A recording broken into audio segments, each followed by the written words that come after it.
সম্প্রতি কোটা সংস্কার ও বৈষম্য বিরোধী ছাত্র আন্দোলন নিহতদের পটুয়াখালী জেলার 22 জন শহীদ পরিবারের পাশে দাঁড়িয়েছে আয়েশা হাফিজ ফাউন্ডেশন।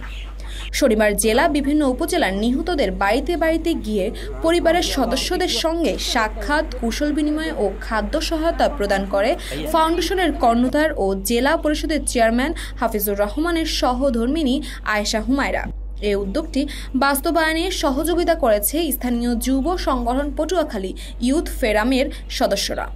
এ সময় পটুয়াখালী সদরে 3, দুমকিতে 2, বাউফলে 6, দশমিয়ায় 2, গলাচিপায় 5, রাঙ্গাবালিতে 1 এবং মির্জাগঞ্জে 1 জনের পরিবারকে এই সহায়তা প্রদান করা হয়েছে। প্রতিটি প্যাকেজে 25 কেজি চাল, 5 কেজি আলু, 2 লিটার তেল, 1 কেজি পেঁয়াজ, 1 কেজি ডাল, 1 কেজি চিনি, 1 কেজি আটা এবং 1 কেজি লবণ সহ 2টি সাবানও রয়েছে। এ সময় সকল শহীদ পরিবারের প্রতি সমবেদনা ও পাশে থাকার আশ্বাস দেন আয়েশা হুমায়রা। তাসপিয়া তাবাসসুম, এই সময়, ঢাকা।